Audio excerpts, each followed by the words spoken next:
Nous allons évoquer avec vous, si vous le voulez bien, les États-Unis et notamment les midterms qui sont les élections à mi-mandat, les élections intermédiaires. Mais auparavant, je voudrais que nous prenions le temps de revenir sur le conflit, bien sûr, entre la Russie et l'Ukraine. Et quand on voit la stratégie de l'Union européenne et des USA en Ukraine, les discours belliqueux, les effets des sanctions, les conséquences économiques, la question que je souhaite vous poser, elle est assez simple.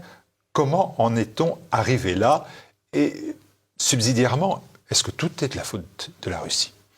Alors, malheureusement, cette situation, on la connaît, enfin ceux qui suivent ce qui se passe sur le terrain depuis très longtemps. Quand je le dis, je le redis, quand j'ai vu qu'il y avait les événements du fameux Maïdan en 2013 qui ont été annoncés au public avec Bernard-Henri Lévy derrière en train de nous dire que c'était une manifestation pour la paix, pour l'honneur des Ukrainiens. Et il y avait certainement des Ukrainiens qui étaient là en train de se battre pour la paix contre l'oligarchie qui était en place en Ukraine. Mais cette manifestation était reprise en main et était guidée, téléguidée par les Américains, par des ONG atlantistes. Et on le sait, tout ça est documenté. Vous avez le patron de Stratfor, qui était l'antichambre de la CIA, et qui disait que c'était le coup d'État le plus flagrant de l'histoire. Donc il disait ça il y a encore peu de temps. Eh bien, quand cela s'est produit en Ukraine, sur la frontière de la Russie, quand on connaît en plus l'histoire et de l'Ukraine et de la Russie, qui est une histoire commune pendant des siècles, c'était évident que ça allait mal se terminer si c'était des atlantistes, vraiment dans la lignée fourgon de guerre américain avec le Washington d'un côté et le reste du monde sous leurs pieds, que ça allait mal se terminer. Le problème de l'Europe, c'était qu'au lieu d'empêcher les Américains d'organiser ce changement de gouvernement, on peut dire de régime en Ukraine, nous nous sommes fourvoyés derrière les États-Unis. Nous les avons suivis. Nous avons laissé une puissance étrangère au continent européen gérer un problème européen, s'immiscer dans les affaires d'une nation souveraine. Et les Américains, depuis qu'ils pilotent ce qui se passe en Ukraine, ont tout fait pour transformer l'Ukraine en coin entre la Russie et le reste de l'Europe. Parce que si on prend du recul et qu'on regarde l'enjeu géostratégique, quel est le problème pour les États-Unis? Les États-Unis ne veulent pas que la Russie devienne une grande puissance européenne. Ils le savent depuis très longtemps, si on regarde les écrits de Mackinder, de Spykman, qui sont des géopolitologues du XXe siècle, et ou la doctrine Wolfowitz de la fin du XXe siècle, on voit très bien que les Américains ont peur d'un grand concurrent. Ils ont peur d'un grand concurrent. La Russie est un pays énorme, extrêmement riche, plus d'une centaine de millions d'habitants. Ils ont peur qu'avec la richesse naturelle russe, l'étendue, plus le savoir-faire d'Europe de l'Ouest, eh bien, l'Europe se suffirait à elle-même. Nous n'aurions plus besoin de bases américaines en Europe. Nous n'aurons plus besoin de technologies américaines en Europe. Nous serions autosuffisants. C'est la grande crainte des États-Unis. C'est ce qu'ils ont exprimé dans ces différentes doctrines, qu'ils aient raison ou tort. C'est leur grande crainte. Donc du coup, en transformant l'Ukraine en zone chaude, en zone de guerre avec la Russie, ils font tout pour éloigner la Russie d'une perspective européenne, non pas au sens Union européenne, mais au sens de rapprochement, parce que nous avons en commun une civilisation, une culture, de l'histoire. Les Américains, ils ont peur de ça, donc du coup, ils ont tout fait pour transformer l'Ukraine en, vraiment, on va dire, plus que pour la gratter, en zone de conflit avec les États-Unis. Et nous, Européens, bêtement, avons suivi les Américains. On a pourtant piloté les accords de Minsk avec les Allemands. Oui, mais on n'a rien fait pour. Vous avez tout à fait raison de souligner que la France et l'Allemagne étaient co-signataires, et c'était très bon. Mais la France n'a rien fait. Où était la pression de Hollande, du président Macron, sur Kiev pour mettre en place ces accords de Minsk? Combien de fois est-ce qu'on a entendu Emmanuel Macron taper du poing sur la table, aller à Kiev en disant « Bon, maintenant, vous allez appliquer les accords de Minsk ». Je rappelle que dans les accords de Minsk, qui étaient co-signés également par les Russes, le Donbass restait en Ukraine. Les régions restaient autonomes au sein de l'Ukraine. Il fallait revoir la Constitution. Il y avait un certain nombre de mesures. Il n'y en avait pas 15 000 non plus. Où était la pression de la France et de l'Allemagne pour obliger l'Ukraine à se plier à ces accords de paix? Nous avons, en suivant les Américains qui voulaient la guerre, qui voulaient éloigner la Russie, nous sommes rentrés dans ces mécanismes de guerre. Nous qui disions, on nous apprenait à l'école, l'Europe c'est la paix, l'Europe c'est la paix. On a été absents du processus de paix. On a laissé les Américains prendre le dessus. Et maintenant, nous, Français, sommes entraînés dans une guerre où nous aurions dû, en tant que grande nation européenne, être un vecteur de paix. Nous connaissions très bien Moscou, nous connaissions très bien Kiev, nous étions de toutes les nations européennes une des seules qui était la plus légitime pour trouver un dialogue, un discours entre Moscou et Kiev. C'était impossible qu'on n'y soit pas arrivé si ce n'est qu'on n'a pas voulu, on a suivi les Américains et on n'a pas voulu. Voilà notre tort, presque notre crime dans cette situation. C'est le seul objectif de cette guerre de Russie et d'Ukraine, c'est d'éloigner la Russie de l'Europe. Est-ce que ça ne relève pas non plus de la folie d'un homme ou des objectifs sont purement économiques, peut-être géopolitiques, militaires, civilisationnels, que sais-je? Si on regarde vraiment, on suit la doctrine américaine, étrangère depuis plus de 100 ans, elle veut clairement éloigner la Russie. Elle veut affaiblir, pas parce que ce sont des Russes, mais parce que c'est une puissance. Ils ont la même logique avec la Chine, ils ne veulent pas de concurrents. Vous voyez, les États-Unis, eux, ils ont érigé un modèle international, global. Ils ne veulent pas de concurrents qu'ils dominent. Ils sont le centre du monde économique aujourd'hui. Ils sont, encore avec la Chine, ça se joue au coude à coude, mais la première puissance mondiale. Ils ne veulent pas de concurrents. Si vous avez la Russie qui devient une grande puissance européenne intégrée avec le savoir-faire industriel allemand et français que nous sommes en train de perdre mais que nous avions, eh bien les Américains s'affaibliraient, ils le savent et c'est dans leur doctrine, c'est même pas quelque chose qui cache, ça ne tient pas, ça ne relève pas du tout de la conspiration. Ils ne veulent pas de concurrents. Et ce serait la Mongolie qui serait la plus grande puissance en devenir. Eh bien, les Américains auraient la même attitude envers un État. Et on le voit à chaque fois qu'un État ne rentre pas dans la logique américaine, dans la philosophie atlantiste, elle a une guerre. La Yougoslavie ne voulait pas rentrer dans l'Union européenne, elle n'était pas non plus dans l'Union soviétique. Elle a une guerre parce que du coup les Américains n'arrivaient pas à faire entrer ni dans l'Union européenne ni dans l'OTAN, dans le camp atlantiste. L'Irak, Saddam Hussein, à partir du moment où il a commencé à parler d'échange de pétrole en euros et non plus en dollars, ce qui tuerait le pétrodollar, donc qui est une des grandes forces, un des piliers de l'économie américaine, eh bien, il a eu une guerre. Kadhafi a une guerre à partir du moment où il a commencé à parler d'une monnaie unique pour l'Afrique. Ce ne sont pas des conspirations, c'est la réalité. C'est la réalité. Même si, quelques mois auparavant, un Milosevic, un Saddam Hussein, un Kadhafi étaient sur le perron de l'Élysée, étaient invités en grande pompe dans des réunions avec Barack Obama ou d'autres chefs d'État. Et les Américains font ça, sauf que attaquer la Russie frontalement n'est pas possible, parce que la Russie est une puissance nucléaire. Donc on fait une guerre de proximité en Ukraine. Les Américains et les atlantistes avaient déjà commencé ça. En Géorgie, ils l'ont fait dans différents États. En Kyrgyzstan également, les fameuses révolutions de couleur, révolution de la rose, révolution de orange. Il fallait à tout prix affaiblir la Russie. Je vais vous citer un autre penseur américain qui est Zbigniew Brzezinski, qui lui, il dit dans son livre Le Grand Échiquier, qui est vraiment un livre à lire si on veut comprendre la politique étrangère américaine, il dit sans l'Ukraine, la Russie perd son empire, ne peut pas être un empire eurasiatique. Eurasiatique, c'est vraiment l'Europe et l'Asie ensemble. L'Amérique, si on regarde la map monde, est une île. L'ensemble de la Terre, 75% de la planète, 75% des ressources sont entre l'Europe, l'Asie et l'Afrique. Or, nous avons une île, les États-Unis, qui sont à plus de 7000 km de chez nous, qui sont en train de nous dicter ce qu'on doit manger, contre qui on doit faire la guerre, avec qui on a le droit de se marier. Il est temps que cette suggestion aux Américains cesse. Parce que là, du coup, maintenant, ce qui devait arriver, ce que je disais il y a quelques instants, j'ai vu il y a 8 ans, est arrivé. Malheureusement, j'aurais préféré avoir tort, mais c'est arrivé. Ceux qui savaient exactement quelles étaient les intentions des Américains ont vu en 2013, puis en 2014, lors du coup d'État à Kiev, que ça allait forcément mal se terminer. Et on a la guerre qui est à notre porte. Alors on a une Russie qui est inflexible, on vient de le voir, on a des États-Unis et l'Union européenne qui souhaitent adopter une attitude d'intransigeance totale, mais quand même on s'aperçoit quand même de deux choses. Premièrement, le camp occidental, si on peut utiliser ce terme, n'est pas monolithique, il y a des attitudes de retenue, on va dire, en Serbie par exemple, en Hongrie, ces nations privilégient finalement une troisième voie qui n'est pas celle de la confrontation. Et c'est la voie qu'il faut avoir. La Russie n'est pas une puissance comme une autre. C'est une très grande puissance nucléaire. C'est une vieille nation européenne. Et il faut savoir composer. Ça ne veut pas dire qu'il faut dire oui à tout ce que demande Vladimir Poutine. Nous avons des lignes rouges aussi où nous disons là, il ne faut pas franchir. Mais si on ne cherche pas le dialogue avec une nation nucléaire, ça peut être très dangereux pour nous tous. Et en plus, une armée qui est puissante. Je pense que la bonne voie est en effet la troisième voie, celle qui est suivie par la Hongrie ou par la Serbie, de composer, de dialoguer, de discuter. On ne peut pas avoir la paix s'il n'y a pas de dialogue. On ne décrète pas un jour, c'est la paix et c'est fini.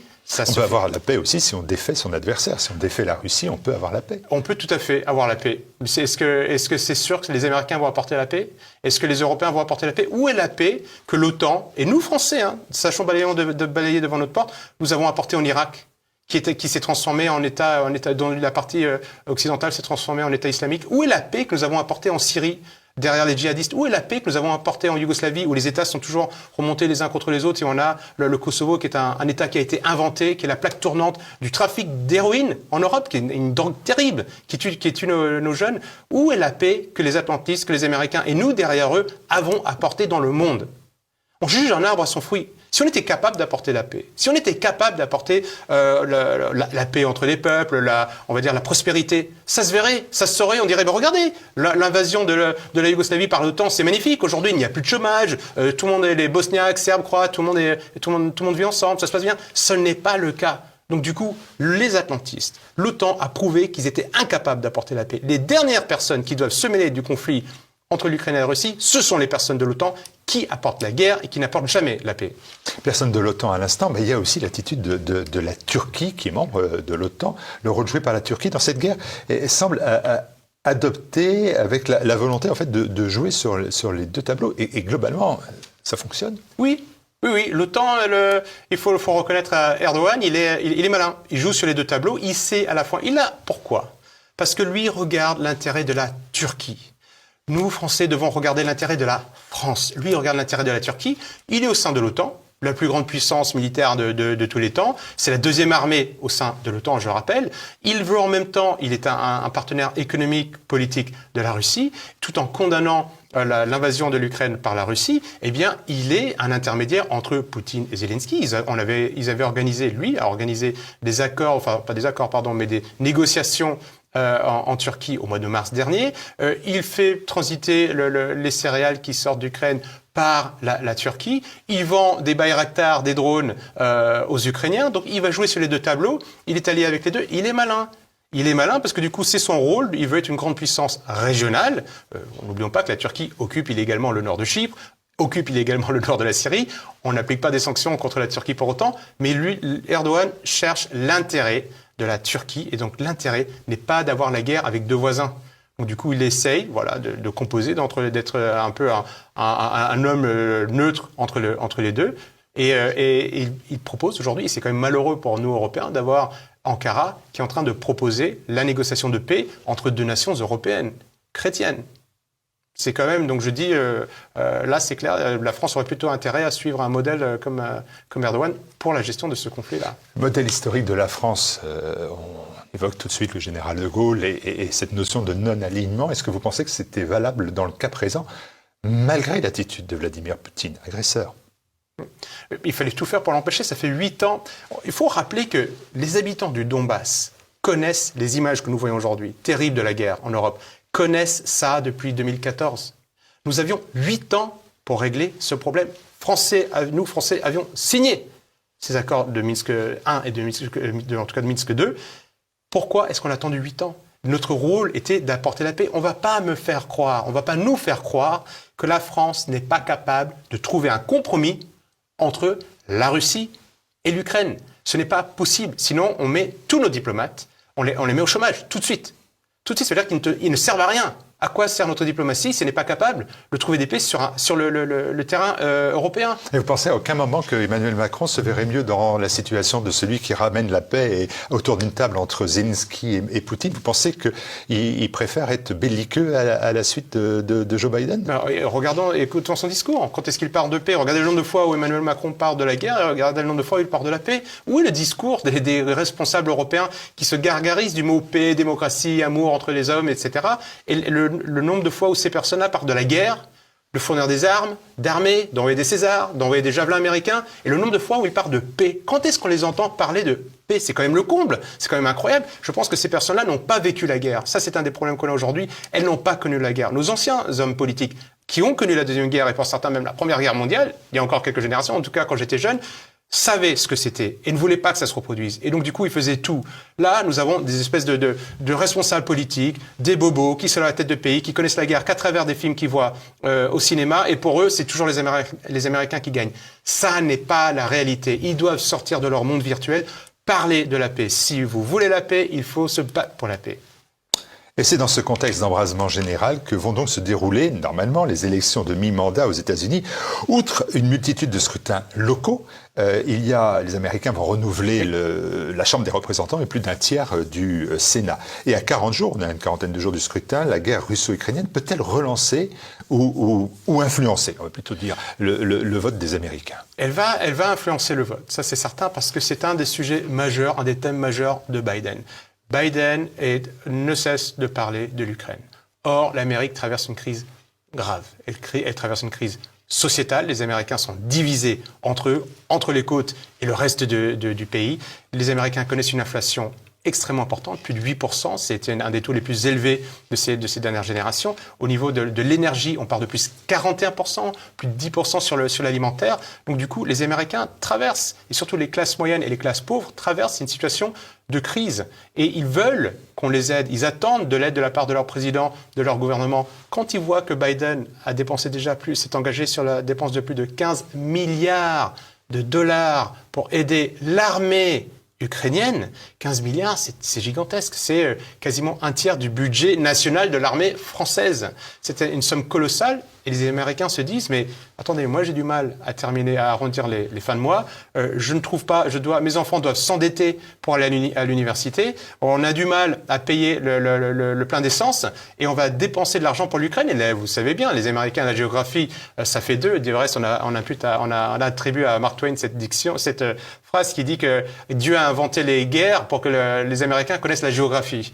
Donc, blague à part, la situation américaine est extrêmement compliquée, difficile. Et donc, du coup, ils voient mal ce que Biden fait en Ukraine. Nous, on sait tous, on sait dit ce que Biden fait en Ukraine, les intérêts des Américains.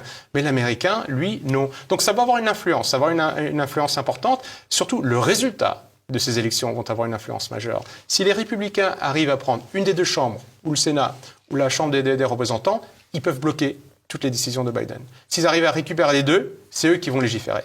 Et Biden sera très mal parti pour éventuellement se représenter si c'est le cas. L'Amérique d'abord, Donald Trump est toujours très présent. Il a qualifié Joe Biden d'ennemi d'État. Oui. Il a dit, il m'a déclaré la guerre à lui, Donald Trump, et il a déclaré la guerre à la moitié de l'Amérique. Un Joe Biden dont on voit que la santé mentale est, disons, fragile. Oui, oui, c'est certain. C'est ce qui est incroyable, c'est que ça aurait été Trump qui avait été élu, il aurait fait les mêmes lapsus, il aurait les mêmes errements, il serait complètement à côté de la plaque comme les Biden. Les médias français ne cesseraient de se moquer de lui, de dire mais qu'est-ce que c'est que ça? Joe Biden ne va pas bien, il n'est pas à la hauteur du poste, mais ça montre aussi que ce n'est pas lui qui dirige les États-Unis. Ah, c'est qui? C'est tout l'État profond. C'est quoi l'État profond? Expliquez-moi. Alors, l'État profond américain, ce sont les personnes qui ont été mises en place, qui ont je parlais d'une pensée, j'en parle de mon livre, l'Amérique Empire. Les Américains ont établi une doctrine, notamment sur la politique étrangère. Ils ont placé, sauf les personnes vous avez des personnes du Council on Foreign Relations, de différentes entités, différentes associations, de la Fondation Ford, de différentes fondations qui placent leurs pions dans le gouvernement ou dans l'administration. Ce qui fait, pourquoi est-ce que Trump a eu autant de mal à mettre en place sa politique quand il a été élu? C'est parce que ces personnes qui pensent que l'Amérique est le centre du monde, que le dollar doit être la monnaie de réserve mondiale, qui pensent que l'Amérique peut imposer à l'Europe toute sa technologie, qui pensent que l'Amérique peut imposer des amendes à la BNP, au Crédit Agricole, à Volkswagen. Ces personnes-là sont adeptes de l'atlantisme. L'atlantisme, c'est une philosophie. Nous, quand on est atlantiste en France, c'est-à-dire qu'on pense que l'Amérique va régler les problèmes du monde. Mais quand on est atlantiste aux États-Unis, ça veut dire que nous, Américains, devons régler les problèmes du monde et qu'on doit imposer notre vision au reste du monde. L'État profond américain, ce sont ces personnes qui ont cette même philosophie, qui est extrêmement libérale, c'est le complexe militaro-industriel. Donc, dans Eisenhower, le président américain nous avait mis en garde dans son discours de fin de mandat. Il a dit attention, notre démocratie est en train il y a des risques que nous perdions notre démocratie à cause d'éléments internes, même à l'administration américaine. Et c'est ce qu'on appelle donc aujourd'hui cet État profond. Donc du coup, qui dirige? Biden ne pourrait pas diriger une épicerie aujourd'hui tout seul. Et c'est parce que alors gérer une épicerie c'est compliqué. Donc du coup j'ai pas du tout. Il faut reconnaître les clients. Donc oui, il faut reconnaître les clients, c'est ça. Donc donc c'est pas une critique. Mais lui ne peut pas être président. Il ne l'est pas. Et c'est un secret pour personne. Les médias feraient leur rôle, ils le diraient. Bon, voilà, il va serrer des mains, il va couper des rubans. Mais ce n'est pas lui qui dirige la politique américaine, ce qui est extrêmement dangereux, en plus. Vous me dites tout ça, Nicolas Mirkovitch. Vous me dites que Donald Trump cherche à revenir. Vous me dites que Joe Biden et son entourage forment un clan belliqueux, de va-t-en-guerre, incapable de juguler l'insécurité, l'immigration, la crise économique. Vous me dites que la santé mentale du président des États-Unis est fragile, on va regarder ce terme-là. Et cependant, les sondages dessinent depuis août une dynamique favorable aux démocrates. Oui. C'est tout à fait vrai. Alors du coup, il faut toujours se méfier des sondages. On a bien vu que si les Américains n'étaient pas spécialistes en une chose, c'est bien les sondages, parce qu'ils n'ont pas du tout vu voir la victoire de Trump. Et puis, il y a aussi toute la campagne médiatique. Il y a deux choses. Vous avez toute une campagne médiatique aux États-Unis qu'on retrouve en France, qu'on retrouve dans plein de pays atlantistes où on pense qu'on peut célébrer la diversité d'opinions, où on aime le conflit des idées. C'est en train de s'atténuer tout ça. On en voit de moins en moins. Et les médias qui n'arrêtent pas de dire Trump, ça serait la cata, Trump ceci, Trump cela. Bon, résultat, aujourd'hui, ils font la promotion de Joe Biden. Vous lisez, je lis tous les jours quasiment le New York Times ou le Washington Post, ce sont que quasiment des mini-hagiographies de Joe Biden. Donc du coup, il conditionne. Noam Chomsky nous en avait mis en garde aussi là, sur la fabrication du consentement. Le poids important des médias qui appartiennent, pas forcément au peuple américain, mais qui appartiennent à des puissances financières, est flagrant. Et donc du coup, on va conditionner, on va dire, regardez, Trump a quitté le pouvoir, mais maintenant ils sont revenus sur l'avortement. Si on veut retrouver l'avortement, il faut voter pour Biden. Donc du coup, ils vont créer cet état d'esprit pro-Biden. Et puis, Trump, il est vrai aussi, est clivant. Vous avez des personnes aux États-Unis qui sont dingues de Trump, qui ne jurent que par Trump, mais vous avez beaucoup de personnes qui peuvent même penser comme Trump, mais qui vont retrouver, qui vont pas aimer ses jeux de mots, qui vont pas aimer ce côté un peu tonitruant, sa façon de parler, sa façon de s'exprimer, qui vont retrouver un petit peu caricatural. Donc du coup, ce n'est pas si évident, quoi. Biden a un bilan qui est pas bon. Trump est pas forcément la bonne, je dis pas la bonne réponse, mais la réponse qui convient à tous les Américains. Et les démocrates vont jouer là-dessus. Et eux, ils ont plutôt intérêt à mettre un peu Trump en avant, sauf que ils l'ont fait à l'époque d'Hillary, ils l'ont tellement bien fait que c'est Trump qui a été élu. Un renforcement des démocrates signerait automatiquement la poursuite de la politique des États-Unis en matière internationale. Bien évidemment, il y a la Russie, il y a aussi la Chine. Et là, vous avez une phrase qui nécessite d'être expliquée. Vous m'avez dit que les États-Unis vont nous entraîner dans le piège de Thucydide. Je me suis dit, là, on est en 460 avant Jésus-Christ, oui. On est loin des États-Unis. Alors, c'est pas de moi, c'est de Graham Allison, c'est un Américain, qui, lui, a fait une étude assez intéressante. Il a remarqué, à partir de la lecture de Thucydide, que quand Athènes, ville indépendante, était en train de monter, de grimper, eh bien, Sparte a commencé à avoir peur. Elle s'est dit, mais qu'est-ce qui se passe? Il y a ces petites villes qui grandit, qui risque de nous dominer. Qu'est-ce qu'on fait? On va rentrer en guerre.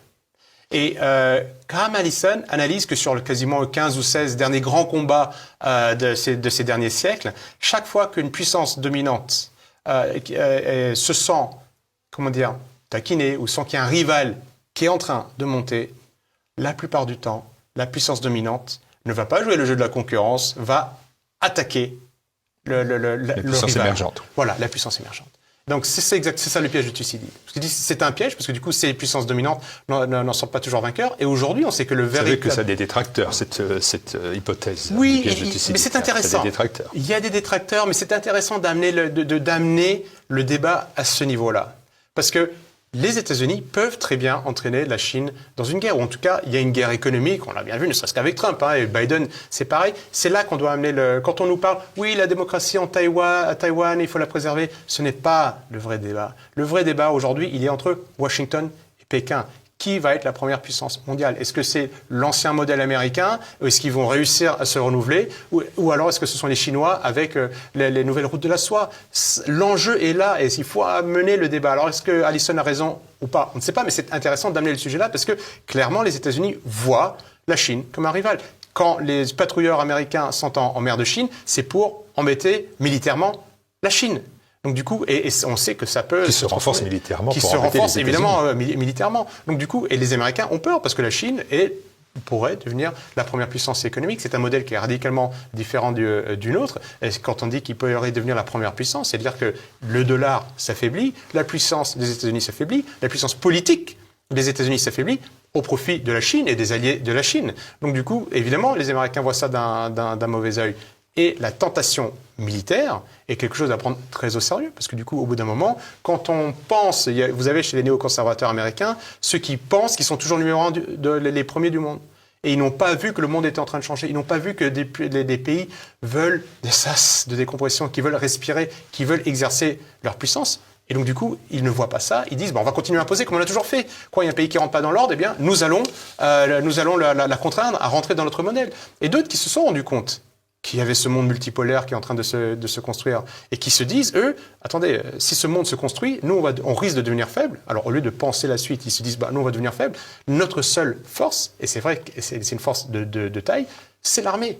Plus de 700 bases dans le monde entier. Le budget militaire américain à lui seul est aussi important que les 10 prochaines puissances militaires mondiales. Donc, du coup, c'est une force indéniable et certains peuvent être tentés de se dire, on va lancer une guerre. De toute manière, nous sommes une île. Ceux qui vont se battre, ça va être sur le continent eurasiatique, peut-être même en Afrique, par des guerres par intermédiaire. Donc du coup, les Américains sont bien à l'abri. N'oublions pas que la Première et la Deuxième Guerre mondiale ont servi les Américains qui sont rentrés quand même tardivement en guerre, en tout cas en Europe. D'accord ? Et donc du coup, certains peuvent être tentés de se dire, on va créer des guerres sur d'autres continents, on va exciter, on a bien vu qu'entre Azerbaïdjanais et Arméniens, entre Tadjiks et le pays voisin, eh bien, il y a des guerres, il y a des rivalités qui sont en train d'être excitées en ce moment. Eh bien, les Américains peuvent se dire, écoutez, on va laisser ces Européens, ces Asiatiques se battre ensemble, et puis on reviendra en sauveur. Ils l'ont déjà fait 2 fois. Je ne dis pas qu'ils vont le faire, mais c'est certain que certains y pensent. Donc du coup, il faut faire attention. Le peuple avec lequel se battent les Tadjiks, ce sont les Kirghizes, où il y a eu quelques affrontements il y a quelques temps. Donc c'est très sérieux. C'est la réalité de l'histoire. Vous savez, notre grand crime aujourd'hui n'est de plus enseigner l'histoire correctement. Et si on ne sait pas d'où on vient, si on ne connaît pas bien le passé, on ne peut pas préparer ni l'avenir, ni maintenant, ni le Iketnouk. Donc c'est extrêmement important que nous nous souvenions de ça et que nous comprenions ce que font les États-Unis et leur jeu dans le monde qui n'est pas du tout un jeu de boy scout. Merci Nicolas Mirkovic de donner ces clés de compréhension avec beaucoup de modération, mais aussi de précision. Et j'invite nos téléspectateurs à aller retrouver cet ouvrage, s'ils ne l'ont pas, sur la boutique tvl.fr, qui s'intitule « L'Amérique Empire », E-M-P-I-R-E. Merci à vous.